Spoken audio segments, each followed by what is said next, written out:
¿Te acordáis de una experiencia de capacitación que haya sido especialmente exitosa? Hay una que fue muy buena. Cuenta. Un grupo de enfermeras de pabellones en una clínica privada que tenía muy poco tiempo, ¿ah? Tenía muy poco tiempo para entrenarse, pero tenía muchas necesidades, ¿sí? Estas eran enfermeras que les tocaba lidiar con doctores complicados, ¿ah? Con situaciones tensas que se producían adentro del pabellón, con familiares a veces, por ejemplo, las que estaban en recuperación, con familiares que se desbordaban. Había un montón de situaciones que les requerían un liderazgo firme, a veces para poner límites o a veces para lograr que personas hicieran más de lo que estaban llamados a hacer. ¿Ah? De repente, no sé, una cirugía de última hora en la que se requería que alguien se quedara más tiempo para poder ayudar, para poder apoyar. Todo eso lo lideraban estas enfermeras. Y era complejo porque era harta la necesidad, pero era poco el tiempo. Y desde tu punto de vista, ¿qué fue lo que lo hizo especialmente exitosa? Nosotros, ¿qué es lo que hicimos esa vez? Fue como tratar de adaptarnos lo más posible a la situación tal cual era, ¿ya? ¿Y qué era lo que se podía hacer? Por ejemplo, estas enfermeras tenían un tiempito de 1 hora y media, 2 horas en las mañanas, saliendo algunas de turno, o sea, que habían estado trabajando toda la noche, Okay. ¿ah? Pero tenían ese espacio protegido que se podía usar para entrenamiento, ¿sí? Y ahí diseñamos un programa en varias sesiones, pero en sesiones muy breves y prácticas, en la clínica, en los pabellones, o sea, no en una sala de clases, sino que en los pabellones, principalmente utilizando role-playing, situación de roles. ¿Y cómo decidieron qué role-playing hacer?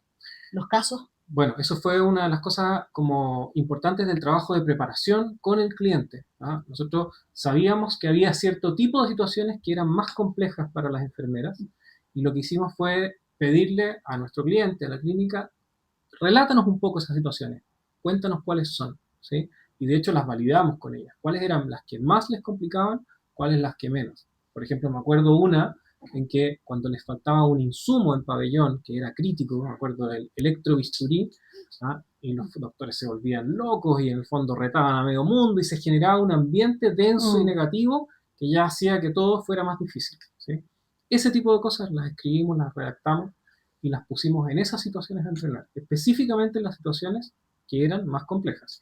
Pues imagino que era un grupo que conocía a los personajes, así que el role-playing debe haber sido bien acertado en el juego, ¿no? Sí, sí, o sea, ellas mismas se sorprendían. Nosotros les contamos cómo íbamos a trabajar, ¿ah? Pero ellas se sorprendían de lo realista que era la situación que le estábamos planteando. Y además la hacíamos en el lugar de trabajo, o sea, cuando una situación se representaba en la mitad de una cirugía en el pabellón, el role-playing era en el pabellón. No era en una sala, no sé, pues de muros blancos, y qué sé yo, con una mesa o silla cualquiera. A una sala de clases. Claro, entonces el trasladarse inmediatamente a la situación y empezar a experimentar ahí lo que nosotros íbamos entrenando con ellas, que era, por ejemplo, el centramiento, el saber responder, el mantener la calma, el manejo emocional, no era en una situación ficticia, era en la situación real. ¿Y tuvieron feedback de la efectividad del programa? Bueno, medimos ese programa y su efectividad y lo que hicimos fue verificar con ellas tiempo después, como unos, me acuerdo que fueron como 4 meses después de que terminamos, para dejar que decantara un poco el efecto, ¿ah? Y les preguntamos, de estas situaciones que para ti eran complejas al comenzar, ¿cuáles de ellas siguen siendo dificultantes en el fondo o desafiantes y te complican? Y era una baja drástica, o sea, el 80% de las situaciones que antes eran complejas ya no lo eran. Seguían habiendo algunas que obviamente eran difíciles, pero mucho menos, ¿no? Se despejaban muchas de ellas. Y en la práctica de consultoría, si tú tuvieras que rescatar un par de aprendizajes críticos que te aportó esta experiencia, ¿cuáles dirías que son?